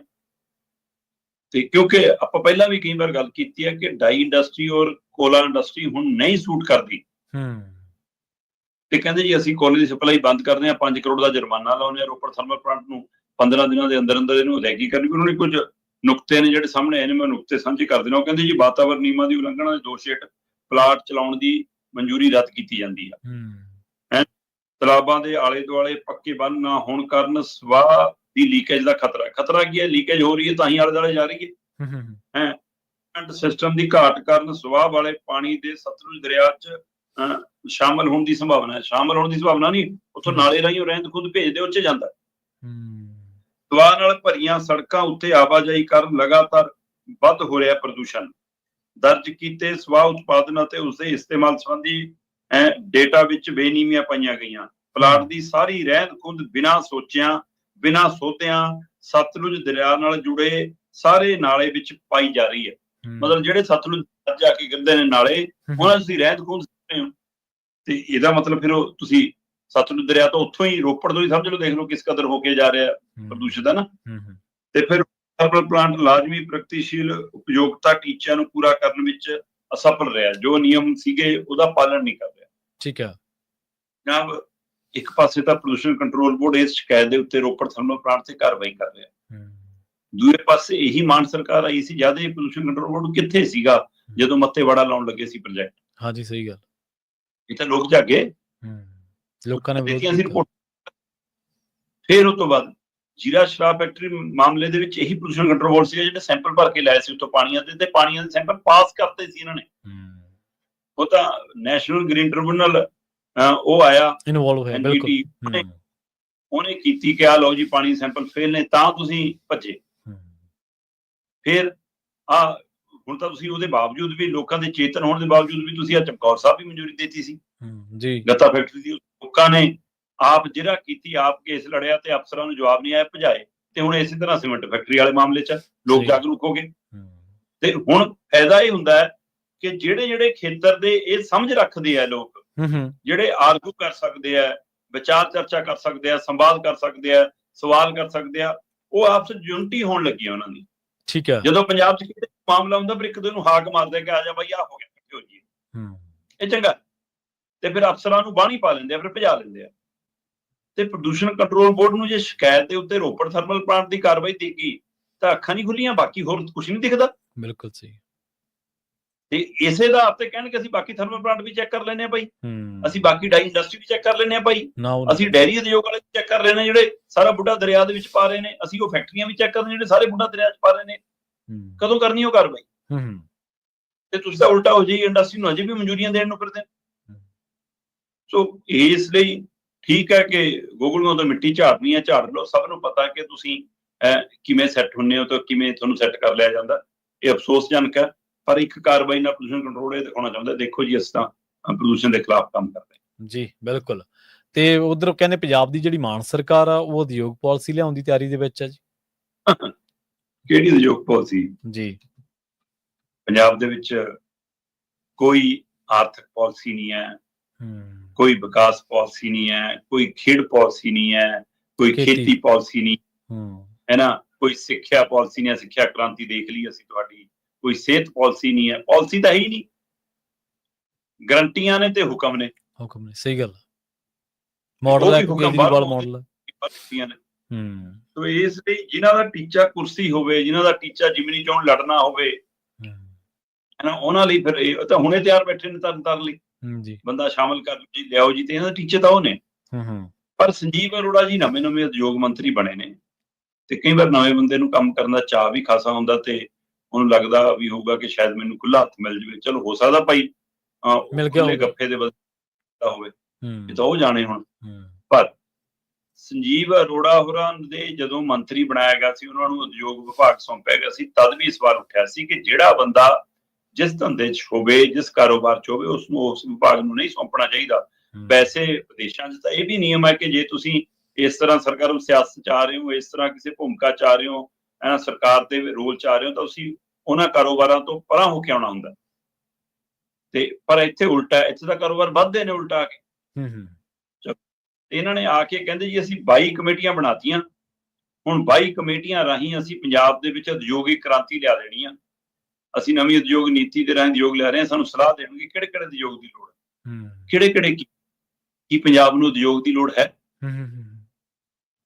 ਜੇ ਲੋੜ ਹੈ ਤਾਂ ਫਿਰ ਉਹਦੇ ਲਈ ਨੀਤੀ ਕਦੋਂ ਬਣੂਗੀ ਇਹ ਦੱਸੋ। ਇਹ ਕਾਗਜ਼ੀ ਬਿਆਨੀਆਂ ਤੁਹਾਡੇ ਬੋਰਡ ਇਸ਼ਤਿਹਾਰ ਪਿਛਲੇ 3.5 ਸਾਲਾਂ ਤੋਂ ਪੰਜਾਬ ਦੇਖਦਾ ਰਿਹਾ। ਕਿੱਥੇ ਆ ਖੇਤੀਬਾੜੀ ਪਾਲਿਸੀ ਬਣ ਗਈ ਜੀ, ਇੰਨਿਆਂ ਨੇ ਸੁਝਾਅ ਲੈ ਲਈ ਜੀ, ਆਹ ਹੋ ਗਿਆ ਜੀ, ਕਿੱਥੇ ਗਈ ਉਹ? ਸਹੀ ਹੈ, ਇੱਥੇ ਕਰਾ ਦਿਓ। ਤੇ ਜੇ ਪੰਜਾਬ ਖੇਤੀ ਪ੍ਰਧਾਨ ਸੂਬਾ ਹੈ ਤਾਂ ਤੁਹਾਡੀ ਉਦਯੋਗਿਕ ਪਾਲਿਸੀ ਕਿਉਂ ਖੇਤੀ ਦੇ ਆਲੇ ਦੁਆਲੇ ਨਹੀਂ ਆਧਾਰਿਤ? ਇੱਥੇ ਬਾਦਲਾਂ ਦੀ ਨੂੰਹ ਬਣ ਗਈ ਜੀ ਮੰਤਰੀ, ਕੁਛ ਨਹੀਂ ਲੱਭਿਆ। ਸਹੀ, ਕੈਪਟਨ ਦੀ ਘਾਟਲੀ ਬਣ ਗਈ ਜੀ ਮੰਤਰੀ, ਕੁਛ ਨਹੀਂ ਲੱਭਿਆ। ਸੋ ਦਿੱਲੀ ਜਾ ਕੇ ਤੁਸੀਂ ਆਪਣੀਆਂ ਕੁਰਸੀਆਂ ਮੱਲਦੇ ਰਹੇ, ਪੰਜਾਬ ਲਈ ਕੀ ਲੈ ਕੇ ਆਏ? ਉਸੇ ਤਰ੍ਹਾਂ ਦਾ ਸਵਾਲ ਇਹਨਾਂ ਮੂਹਰੇ ਵੀ ਖੜਾ ਕਿ ਭਾਈ 3.5 ਸਾਲ ਹੋ ਗਏ, ਤੁਸੀਂ ਕੀਤਾ ਕੀ ਆ? ਮਤਲਬ ਸੱਚਮੁੱਚ ਤੁਹਾਨੂੰ ਉਦਯੋਗ ਦਾ ਫਿਕਰ ਹੁੰਦਾ ਤਾਂ ਤੁਸੀਂ ਉਜੜੇ ਗੋਬਿੰਦਗੜ੍ਹ ਨੂੰ ਮੁੜ ਕੇ ਵਸਾਉਂਦੇ। ਬਿਲਕੁਲ ਸਹੀ ਹੈ। ਤੁਸੀਂ ਜਲੰਧਰ ਤੇ ਲੁਧਿਆਣਾ ਚੋਂ ਜਿਹੜੀ ਇੰਡਸਟਰੀ ਚਲੀ ਗਈ ਉਹਨੂੰ ਮੋੜ ਕੇ ਲਿਆਉਂਦੇ। ਜੀ ਸਹੀ। ਜਿਹੜੇ ਇੰਡਸਟਰੀ ਪਲਾਟ ਪਹਿਲਾਂ ਦਿੱਤੇ ਹੋਏ ਨੇ ਉਹ ਖਾਲੀ ਪਏ ਨੇ, ਹੋਰ ਕੰਮਾਂ ਲਈ ਵਰਤੇ ਜਾ ਰਹੇ ਨੇ, ਤੁਸੀਂ ਉੱਥੇ ਉਦਯੋਗ ਲਵਾਉਂਦੇ। ਤੇ ਪਰ ਤੁਸੀਂ ਤਾਂ ਡਾਈ ਇੰਡਸਟਰੀਆਂ ਲਿਆ ਰਹੇ ਸੀ। ਤੁਸੀਂ ਤਾਂ ਪੰਜਾਬ ਦੇ ਪਾਣੀਆਂ ਨੂੰ ਪਲੀਤ ਕਰਨ ਦਾ ਮਤਾ ਪਾਸ ਕਰਤਾ ਕਿ ਉਦਯੋਗਿਕ ਘਰਾਣੇ ਨੂੰ ਕੁਝ ਨਹੀਂ ਕਹਿਣਾ, ਕਰਨ ਪਾਣੀ ਪਲੀਤ, ਜੁਰਮਾਨਾ ਲਾਵਾਂਗੇ ਇਕੱਲਾ। ਪਰ ਮੈਨੂੰ ਪਤਾ ਹੈ ਜੁਰਮਾਨਾ ਉਹ ਖਜ਼ਾਨੇ 'ਚ ਨਹੀਂ ਆਉਂਦਾ ਹੁੰਦਾ, ਤੁਹਾਡੀਆਂ ਜੇਬਾਂ 'ਚ ਆਉਂਦਾ। ਸਹੀ ਗੱਲ। ਤੋ ਕਿਹੜਾ ਜੁਰਮਾਨਾ ਲੱਗਦਾ ਸਭ ਨੂੰ ਪਤਾ ਹੈ। ਸੋ ਇਸ ਲਈ ਇਹ ਸਿਰਫ ਤੇ ਸਿਰਫ ਦਿਖਾਵਾ, ਪ੍ਰਚਾਰ ਤੇ ਤੋਂ ਵੱਧ ਕੁਝ ਨਹੀਂ ਹੈ। ਜੀ ਜੇ ਤੁਹਾਨੂੰ ਸੱਚਮੁੱਚ ਪੰਜਾਬ ਦੇ ਉਦਯੋਗ ਦਾ ਤੇ ਖੇਤੀ ਦਾ ਫਿਕਰ ਹੁੰਦਾ ਤੇ ਤੁਸੀਂ ਉਹ ਪਾਣੀ ਮੋੜ ਕੇ ਲਿਆਉਣ ਦੀ ਗੱਲ ਨਾ ਕਰਦੇ, ਤੁਸੀਂ ਬਾਘਾ ਬਾਰਡਰ ਖਿਲਾਉਣ ਦੀ ਗੱਲ ਕਰਦੇ। ਤੇ ਤੁਸੀਂ ਉਹ ਪਾਣੀਆਂ ਦੀ ਮੰਗ ਕਰਕੇ ਤੁਸੀਂ ਤਾਂ ਅਗਲਿਆਂ ਦਾ ਪੱਕਾ ਬੰਦ ਕਰਾ ਰਹੇ ਹੋ ਕਿ ਫਾਟਕ ਜੇ ਇੱਧਰੋਂ ਖੋਲ ਵੀ ਲਈਏ ਤਾਂ ਉਹ ਨਹੀਂ ਖੋਲਣਗੇ ਫਿਰ। ਤੇ ਇਸ ਲਈ ਬਹੁਤ ਸਵਾਲ ਖੜੇ ਨੇ ਜਨਾਬ। ਇਹ ਮੈਂ ਦਾਅਵੇ ਨਾਲ ਕਹਿ ਰਿਹਾ ਕਿ ਇੰਡਸਟਰੀ ਪਾਲਿਸੀ ਨਹੀਂ ਆਉਣੀ, ਇਹਦੇ ਵਿੱਚ ਵੀ ਇੰਡਸਟਰੀ ਪਲਾਟ ਕੱਟੂ ਪਾਲਿਸੀ ਆਊਗੀ। ਇਹ ਪਲਾਟ ਕੱਟਣ ਦੀ ਖੇਡ ਹੈ, ਇੱਥੇ ਵੀ ਜ਼ਮੀਨ ਵਾਲਾ ਮਸਲਾ ਹੋਊਗਾ। ਜੀ ਬਿਲਕੁਲ।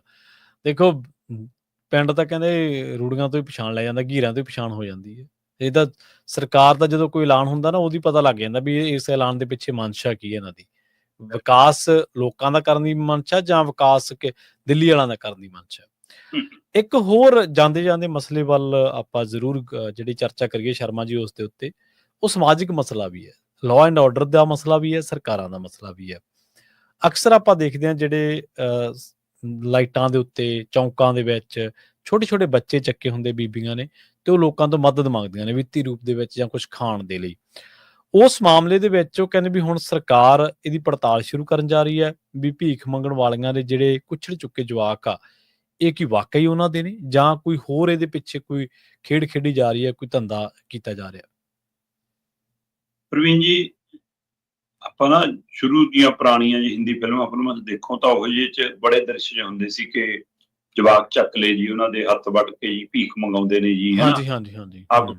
ਇਹ ਫਿਲਮਾਂ ਕਾਫੀ ਪ੍ਰਚਲਿਤ ਰਹੀਆਂ ਨੇ। ਜਾਂ ਮਤਲਬ ਆਪਣੇ ਪਿੰਡਾਂ ਦੇ ਵਿੱਚ ਦਿੱਲੀ ਬੰਬੇ ਬਾਰੇ ਇਹੋ ਜਿਹੀਆਂ ਚੀਜ਼ਾਂ ਬਹੁਤ ਮਸ਼ਹੂਰ ਪ੍ਰਚਲਿਤ ਹੁੰਦੀਆਂ ਜਵਾਕ ਉੱਥੇ ਲੈ ਚੱਕ ਕੇ ਕਰ ਲੈਂਦੇ ਨੇ।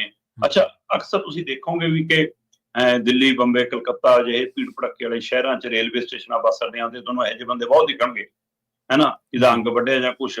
ਫਿਰ ਖਾਸ ਕਰਕੇ ਜਦੋਂ ਪੰਜਾਬ ਦੇ ਵਿੱਚ ਵੀ ਆਪਾਂ ਦੇਖੀਏ, ਜਦੋਂ ਆਪਣੇ ਜਿੱਥੇ ਮੇਲੇ ਭਰਦੇ ਨੇ, ਧਾਰਮਿਕ ਮੇਲੇ ਹੋਣ, ਸੱਭਿਆਚਾਰਕ ਮੇਲੇ ਹੋਣ, ਉੱਥੇ ਅਚਾਨਕ 20-25 ਬੰਦੇ ਇਹੋ ਜਿਹੇ ਆ ਜਾਂਦੇ ਨੇ ਜਿਹੜੇ ਕੋਈ ਰੇਹੜੀ ਲਈ ਫਿਰਦਾ, ਕੋਈ ਪੜ੍ਹੀ ਲਈ ਫਿਰਦਾ, ਕੋਈ ਪੌੜੀਆਂ ਲਈ ਫਿਰਦਾ। ਉਹ ਅਚਾਨਕ ਕਿੱਥੋਂ ਆਉਂਦੇ?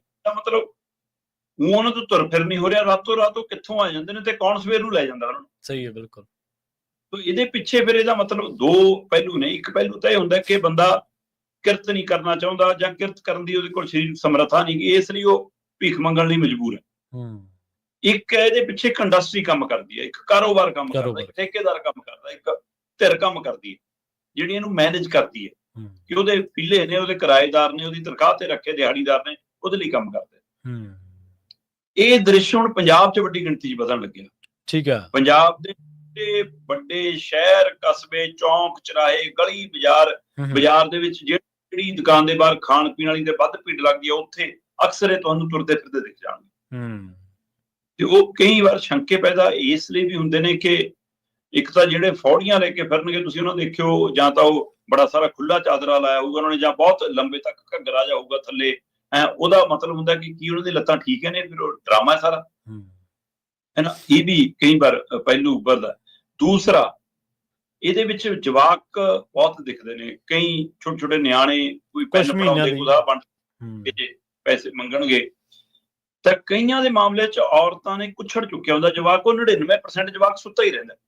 ਮੇਰੀ ਇੱਕ ਘਟਨਾ ਅੱਜ ਵੀ ਯਾਦ ਆ, ਮੈਂ ਇੱਕ ਰਿਪੋਰਟ ਕਿਤੇ ਪੜ੍ਹੀ ਸੀ, ਮੈਨੂੰ ਹੁਣ ਸ਼ਹਿਰ ਦਾ ਨਾਮ ਧਿਆਨ ਨੀਗਾ, ਕਿ ਉਹ ਔਰਤ ਤੇ ਮਰਦ, ਉਹ ਜੋੜਾ ਮਤਲਬ ਕਿਸੇ ਵੱਡੇ ਸ਼ਹਿਰ ਦੇ ਵਿੱਚ, ਹੈ ਨਾ, ਰਹਿ ਕੇ ਆਪਣਾ ਕੰਮ ਕਰਦੇ ਸੀ। ਦੋਏ ਦਿਹਾੜੀਦਾਰ ਸੀਗੇ, ਜੌਬ ਕਰਦੇ ਸੀ, ਤੇ ਉਹਨਾਂ ਨੇ ਘਰੇ ਇੱਕ ਮੇਡ ਕਹਿੰਦੇ ਆ ਉਹ, ਜਾਂ ਕੇਅਰ ਟੇਕਰ ਕੀ ਆ, ਜਿਹੜੀ ਉਹ ਰੱਖ ਲਈ, ਤਾਂ ਜਵਾਕ ਛੋਟਾ ਦੇਖ ਲਿਆ ਕਰੂਗੀ। ਤੇ ਉਸ ਔਰਤ ਨੂੰ ਕਿਸੇ ਕਾਰਨ ਇੱਕ ਦਿਨ ਪਹਿਲਾਂ ਆਉਣਾ ਪੈ ਗਿਆ, ਤੇ ਜਦੋਂ ਦਿਨ ਚਾਹੀਦਾ ਉਹਨੇ ਘਰ ਦੇ ਨੇੜੇ ਚੌਂਕ ਦੇ ਉੱਤੇ ਉਸੇ ਔਰਤ ਨੂੰ ਭੀਖ ਮੰਗਦਿਆਂ ਤੇ ਗੋਦੀ ਚੁੱਕੇ ਜਵਾਕ ਨੂੰ ਦੇਖਿਆ। ਤੇ ਜਦੋਂ ਉਹਨੇ ਦੇਖਿਆ ਕਿ ਜਵਾਕ ਉਹਦਾ ਸੁੱਤਾ ਪਿਆ ਤੇ ਉਹ ਭੀਖ ਮੰਗ ਰਹੀ ਹੈ, ਤੇ ਉਹਨੇ ਫੜ ਲਿਆ, ਤੇ ਉਹ ਜਵਾਕ ਨੂੰ ਕੁਛ ਨਸ਼ਾ ਸੰਘਾਉਂਦੀ ਸੀ, ਤੇ ਦਿਨ ਦੇ ਵਿੱਚ 4 ਘੰਟੇ ਉਸ ਜਵਾਕ ਦੇ ਤਰਸ ਦੇ ਆਧਾਰ ਤੇ ਪੈਸੇ ਮੰਗ ਲੈਂਦੀ ਸੀ। ਸੋ ਇਸ ਤਰ੍ਹਾਂ ਹੁਣ ਇਹ ਸ਼ੰਕੇ ਸ਼ੋਭੇ ਪੈਦਾ ਹੋਏ ਤੇ ਪੰਜਾਬ ਦੇ ਮਹਿਲਾ ਬਾਲ ਵਿਕਾਸ ਵਿਭਾਗ ਨੇ ਪਹਿਲਕਦਮੀ ਕੀਤੀ ਹੈ। ਖੁਦ ਮੰਤਰੀ ਜੀਤ ਕੌਰ ਇਨਵੋਲਵ ਹੈ, ਇਸ ਸਾਰੇ ਕੰਮ ਨੂੰ ਦੇਖ ਰਹੀ ਹੈ ਤੇ ਉਹ ਕਹਿੰਦੇ ਵੀ ਕਿ ਅਸੀਂ ਇਹ ਪਤਾ ਕਰਨਾ ਹੈ ਕਿ ਇਹ ਕੀ ਚੱਕਰ ਹੈ ਕਿ ਜਿਹੜੀਆਂ ਔਰਤਾਂ ਭੀਖ ਮੰਗਦੀਆਂ ਗੋਦੀ ਚੱਕ ਕੇ ਜਵਾਕ, ਜਿਹੜੇ ਉੱਥੇ ਸਥਾਨਕ ਲੋਕ ਨੇ ਜਿਹੜੇ ਰੋਜ਼ ਉਹਨਾਂ ਚੌਂਕ ਚੌਰਾਹਿਆਂ ਤੋਂ ਲੰਘਦੇ ਨੇ, ਉਹ ਕਹਿੰਦੇ ਸਾਲਾਂ ਬੱਧੀ ਦੇਖੀ ਜਾਂਦੇ ਆ ਕਿ ਜਵਾਕ ਬਦਲ ਜਾਂਦਾ ਜਾਂ ਜਵਾਕ ਬੜਾ ਹੀ ਨਹੀਂ ਹੁੰਦਾ। ਸਹੀ ਹੈ। ਇਹ ਇੱਕ ਮੈਨੂੰ ਲੱਗਦਾ ਕਿ ਇਹ ਇੱਕ ਮਾਰਕੀਟਿੰਗ ਦਾ ਫਾਰਮੂਲਾ ਵੀ ਅਪਣਾਇਆ ਹੋਇਆ ਕਿ ਛੋਟਾ ਜਵਾਕ ਚੱਕ ਕੇ ਭੀਖ ਮੰਗਣੀ ਹੈ ਤਾਂ ਕਿ ਉਹਦੇ ਨਾਲ ਲੋਕਾਂ ਦੇ ਮਨ ਜਾਂਦੀ ਹੈ ਤੇ ਜਵਾਕ ਸੁੱਤੇ ਹੀ ਰਹਿੰਦੇ ਨੇ, ਤਾਂ ਕੋਈ ਨਸ਼ਾ ਵੀ ਇਹਨਾਂ ਨੂੰ ਸੰਘਾਇਆ ਜਾਂ ਕਰਾਇਆ ਜਾਂਦਾ। ਸੋ ਇਹ ਸਾਰੇ ਸ਼ੰਕੇ ਸ਼ੋਭੇ ਪੈਦਾ ਹੋਏ, ਪਰ ਉਹਨਾਂ ਨਾਲ ਹੋਰ ਛੋਟੇ ਜਵਾਕ ਵੀ ਹੁੰਦੇ ਨੇ ਜਿਹੜੇ ਉੱਥੇ ਮੰਗ ਰਹੇ ਹੁੰਦੇ ਨੇ। ਸੋ ਪੰਜਾਬ ਸਰਕਾਰ ਨੇ, ਪੰਜਾਬ ਪੁਲਿਸ ਨੇ ਪਹਿਲਕਦਮੀ ਕੀਤੀ ਹੈ ਕਿ ਅਸੀਂ ਇਹਨਾਂ ਦਾ DNA ਟੈਸਟ ਕਰਾਈਏ, ਬੱਚਿਆਂ ਦਾ ਤੇ ਮਾਪਿਆਂ ਦਾ, ਜਿਹੜੇ ਉਹਨਾਂ ਨੂੰ ਪਾਲਦੇ ਨੇ ਜਾਂ ਚੱਕੀ ਫਿਰਦੇ ਨੇ। ਜੇ ਉਹਨਾਂ ਨਾਲ ਮਿਲਦਾ ਫਿਰ ਤਾਂ ਇਹ ਔਲਾਦ ਦਾ ਮਾਮਲਾ ਤੇ ਸਿਰਫ ਫਿਰ ਸ਼ਹਿਰ 'ਚ ਅਮਨ ਕਾਨੂੰਨ ਦੀ ਸਥਿਤੀ ਨੂੰ ਲੈ ਕੇ ਜਾਂ ਭੀਖ ਮੰਗਣ ਨਾਲ ਨਿਯਮਾਂ ਤਹਿਤ ਉਹਦੀ ਜੋ ਕਾਰਵਾਈ ਹੋਣੀ ਹੋਊਗੀ ਉਹ ਕਰ ਦਿੱਤੀ ਜਾਊਗੀ, ਉਹਨੂੰ ਹਟਾ ਦਿੱਤਾ ਜਾਊਗਾ, ਦੂਰ ਕਰ ਦਿੱਤਾ ਜਾਊਗਾ। ਪਰ ਜੇ ਇਹ DNA ਨਹੀਂ ਮਿਲਦਾ ਉਹਨਾਂ ਦਾ ਆਪਸ ਫਿਰ ਇਹਦਾ ਮਤਲਬ ਤਸਕਰੀ ਦਾ ਵੀ ਮਸਲਾ ਹੈ, ਫਿਰ ਇਹ ਜਵਾਕ ਚੋਰੀ ਕਰਨ ਵਾਲਾ ਮਸਲਾ ਹੈ, ਫਿਰ ਇਹ ਕਾਨੂੰਨੀ ਕਾਰਵਾਈ ਹੋਰ ਤਰ੍ਹਾਂ ਦੀ ਹੋਊਗੀ। ਹਾਂ ਜਦੋਂ ਪੁਲਿਸ ਨੂੰ ਕੱਲ ਅੰਮ੍ਰਿਤਸਰ ਚੱਕ ਰਹੇ ਸੀ ਤਾਂ ਉਹ ਹਾਹਾਕਾਰ ਮਚਾ ਰਹੇ ਸੀ, ਰੌਲਾ ਪਾ ਰਹੇ ਸੀ ਕਿ ਅਸੀਂ ਨਹੀਂ ਜਾਣਾ। ਉਹਦੇ ਨਾਲ ਜਿਹੜੇ ਉਹਨਾਂ ਦੇ ਛੋਟੇ ਜਵਾਕ ਜਿਹੜੇ ਕੋਲ ਸੀਗੇ ਉਹ ਸਹਿਮ ਰਹੇ ਸੀ। ਸੋ ਪੁਲਿਸ ਨੂੰ ਥੋੜਾ ਜਿਹਾ ਇਸ ਮੌਕੇ ਧਿਆਨ ਰੱਖਣ ਦੀ ਜ਼ਰੂਰਤ ਹੈ ਕਿ ਉਹ ਬੱਚੇ ਸਹਿਮ ਡਰ ਦੇ ਵਿੱਚ ਕਿਤੇ ਹੋਰ ਤਰ੍ਹਾਂ ਨਾ ਚਲੇ ਜਾਣ, ਉਹਦਾ ਵੀ ਧਿਆਨ ਰੱਖਣ ਦੀ ਲੋੜ ਹੈ ਉੱਥੇ। ਪਰ ਕਾਰਵਾਈ ਨੂੰ ਦਰੁਸਤ ਕਰਾ ਕੇ ਛੱਡਿਓ, ਇਹ ਨਾ ਹੋਵੇ ਕਿ ਇਹ 2 ਦਿਨ ਦੀਆਂ ਖਬਰਾਂ ਤੋਂ ਬਾਅਦ ਅੱਧ ਵੱਡੇ ਛੱਡ ਦੋ ਫਿਰ ਹਾਲ ਉਹੀ ਰਹੇ, ਕਿਉਂਕਿ ਲੋਕ ਇਹਨਾਂ ਤੋਂ ਦੁਖੀ ਵੀ ਬਹੁਤ ਨੇ, ਔਖੇ ਵੀ ਬਹੁਤ ਨੇ ਤੇ ਇਹਦੇ ਨਾਲ ਘਟਨਾਵਾਂ ਵਧਣ ਦੇ ਖਤਰੇ ਵੀ ਕਈ ਤਰ੍ਹਾਂ ਦੇ ਖੜੇ ਹੁੰਦੇ ਜੀ। ਗਲਤ ਕੰਮ ਨੂੰ ਹੱਲਾਸ਼ੇਰੀ ਮਿਲਦੀ ਹੈ ਜੀ। ਜੇ ਕੋਈ ਗਲਤ ਕੰਮ ਲਗਾਤਾਰ ਅੱਗੇ ਵਧ ਰਿਹਾ, ਉਹਦੇ ਨਾਲ ਕੋਈ ਵਿੱਤੀ ਲਾਭ ਕੋਈ ਕਮਾ ਰਿਹਾ, ਉਹ ਤਾਂ ਫਿਰ ਹੱਲਾਸ਼ੇਰੀ ਮਿਲਦੀ ਹੈ ਸਮਾਜਿਕ। ਇਹ ਸਮੱਸਿਆ ਸਮਾਜਿਕ ਵੀ ਹੈ, ਕਿਉਂਕਿ ਜੇ ਗਰੀਬੀ ਦੀ ਹਾਲਤ ਦੇ ਵਿੱਚ ਕੋਈ ਬੰਦਾ ਆਪਣੇ ਬੱਚੇ ਦੇ ਨਾਲ ਇਹੋ ਜਿਹਾ ਕਦਮ ਚੁੱਕਦਾ ਤੇ ਉਹ ਵੀ ਗੰਭੀਰ ਹੈ। ਉਹਦੀ ਵੀ ਕੋਈ ਰਹਿਣ ਬਸੇਰਾ ਜਾਂ ਕੁਛ ਉਸ ਤਰ੍ਹਾਂ ਦਾ ਹੋਵੇ ਸਰਕਾਰ ਕੋਲੇ ਕੋਈ ਉਪਰਾਲਾ। ਤੇ ਇੱਕ ਲਾਅ ਐਂਡ ਆਰਡਰ ਦੀ ਤਾਂ ਸਮੱਸਿਆ ਹੈਗੀ ਹੈ। ਇਹਦਾ ਇੱਕ ਹੋਰ ਪਹਿਲੂ ਵੀ ਹੈ ਸ਼ਰਮਾ ਜੀ, ਨਿੱਕੀਆਂ ਜਿੰਦਾਂ ਕੁਛ ਕੁ ਮਹੀਨੇ ਦੇ ਬਾਲ ਜਿਹੜੇ ਹੁੰਦੇ ਨੇ ਉਹਨਾਂ ਨੂੰ ਸਿਰਫ ਵਰਤਿਆ ਨਹੀਂ ਜਾਂਦਾ, ਉਹਨਾਂ ਤੋਂ ਜਿਹੜੀ ਤਪਦੀ ਧੁੱਪ ਆ ਉਹ ਵੀ ਉਹ ਕੱਟਦੇ ਨੇ ਉੱਦਾਂ ਹੀ। ਤੇ ਜਿਹੜੀ ਸਿਆਲ ਦੇ ਵਿੱਚ ਆਪਾਂ ਜਦੋਂ ਗੱਡੀਆਂ ਦੇ ਹੀਟਰ ਛੱਡੀ ਬੈਠੇ ਹੁੰਦੇ ਆ, ਹਨਾ, ਕਿ 3-3 ਕੱਪੜੇ ਪਾਏ ਹੁੰਦੇ ਨੇ ਆਪਣੇ ਤਨ ਦੇ ਉੱਤੇ, ਉਦੋਂ ਵੀ ਉਹਨਾਂ ਦੇ ਬੁੱਲ ਜਾਂ ਚਿਹਰੇ ਦੇਖਣ ਵਾਲੇ ਹੁੰਦੇ ਆ, ਉਹ ਠੰਡ ਨਾਲ ਨੀਲੇ ਹੋਏ ਪਏ ਹੁੰਦੇ ਆ। ਸੋ ਇਹ ਇੱਕ ਵੱਖਰੀ ਤਰ੍ਹਾਂ ਦਾ ਜ਼ੁਲਮ ਵੀ ਹੈ ਕਿਸੇ ਬੱਚੇ ਦੇ ਉੱਤੇ ਵੀ, ਹਾਂਜੀ, ਪੈਸੇ ਕਮਾਉਣ ਖਾਤਰ। ਇਹ 99% ਜਿਹੜੇ ਪੰਜਾਬ 'ਚ ਲੋਕ ਮੰਗ ਰਹੇ ਨੇ ਪੰਜਾਬ ਦੇ ਨਹੀਂ ਹੈਗੇ, ਪੰਜਾਬ ਦੇ ਨਹੀਂ ਹੈਗੇ। ਹਾਂਜੀ, ਬਿਲਕੁਲ। ਇਹ ਵੀ ਹੈ ਕਿ ਕਿੱਥੋਂ ਆਉਂਦੇ ਨੇ, ਕਿਵੇਂ ਆਉਂਦੇ ਨੇ, ਇਹ ਜਾਂਚ ਸਿਰੇ ਤੱਕ ਜਾਂਚ ਬਿਲਕੁਲ। ਤੇ ਜੇਕਰ ਨਿਰਪੱਖ ਹੋਵੇ ਤੇ ਦਲੇਰਾਨਾ ਹੋਵੇ ਤਾਂ ਬਹੁਤ ਸਾਰੇ ਖੁਲਾਸੇ ਵੀ ਹੋਣਗੇ। ਫਿਰ ਸ਼ਰਮਾ ਜੀ, ਇਹਨਾਂ ਖਾਸ ਖਬਰਾਂ ਤੇ ਖਾਸ ਜਾਣਕਾਰੀਆਂ ਦੇ ਲਈ ਤੁਹਾਡਾ ਬਹੁਤ ਬਹੁਤ ਧੰਨਵਾਦ ਜੀ। ਸਤਿ ਸ੍ਰੀ ਅਕਾਲ ਜੀ। ਪ੍ਰੋਗਰਾਮ ਦੇ ਵਿੱਚ ਆਪਾਂ ਨੂੰ ਸਮਾਂ ਇਜਾਜ਼ਤ ਨਹੀਂ ਦਿੰਦਾ। ਪੰਜਾਬੀ ਰੇਡੀਓ ਐਸਏ ਦੇ ਪ੍ਰੋਗਰਾਮ ਖਬਰ ਤੇ ਨਜ਼ਰ ਨੂੰ ਆਪਾਂ ਇੱਥੇ ਸਮਾਪਤ ਕਰਾਂਗੇ। ਪੰਜਾਬੀ ਰੇਡੀਓ ਐਸਏ ਦੇ ਉੱਤੇ ਪ੍ਰੋਗਰਾਮਾਂ ਦਾ ਸਿਲਸਿਲਾ ਲਗਾਤਾਰ ਜਾਰੀ ਹੈ। ਜੁੜੇ ਰਹੋ ਪੰਜਾਬੀ ਰੇਡੀਓ ਐਸਏ ਦੇ ਨਾਲ। ਤੁਹਾਡਾ ਸਾਰਿਆਂ ਦਾ ਬਹੁਤ ਬਹੁਤ ਧੰਨਵਾਦ। ਸਤਿ ਸ੍ਰੀ ਅਕਾਲ।